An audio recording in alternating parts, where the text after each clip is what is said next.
খবরটা খুঁড়ছি, ফেরেশতা দুটা দেখবে। যখনই খবরটা খুঁড়েছি তখন ওই দুইজন ডিউটিওয়ালা লাঠি নিয়ে হাজির।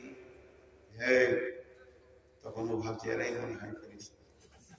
ও ভাবছে এরাই ফেরেশতা। তার বলছে হুজুর মাফ করে দেন, যা হয়েছে হয়েছে, ভুল করেছে, করবো না। পাছায় দু লাঠি দিয়ে ভাব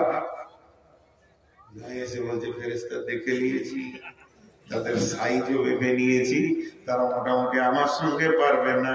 রব্বুল আলামিন বলছেন, রে বিশ্ববাসী শোন, আলহাকু মুত্তাকাসুর হাত্তা সুরতুল মাকাবির কাল্লা সাওফা তা'লামুনা ثم كلا سوف تعلمون كلا لو تعلمون علم اليقين لترون الجحيم ثم لترونها عين اليقين ثم لتسألن يومئذ عن النعيم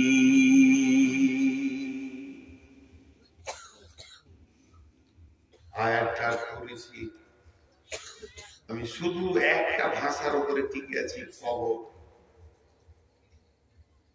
একটা প্রশ্ন রেখে তারপরে আয়াতগুলো তর্জমায় যাব।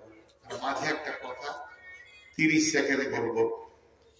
প্রশ্নটা আপনার আমার কাছে খুব ধ্যান দিয়ে শুনবেন, এবং প্রশ্নের ভিতরে জটিলতা আছে। কি আমাদের সারা জীবনে প্রশ্ন তিনটি মাত্র, প্রশ্ন যদি বুঝতে পারে তো উত্তর বুঝতে সুবিধা হবে।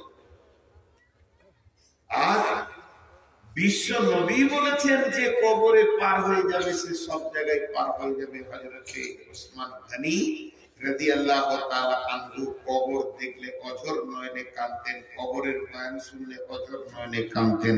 ওসমান গনিকে প্রশ্ন করা হলো, হে আমিরুল মুমিনিন, খলিফাতুল মুসলিমিন, আপনি কবরের ব্যাপারে এত কাঁদেন কেন?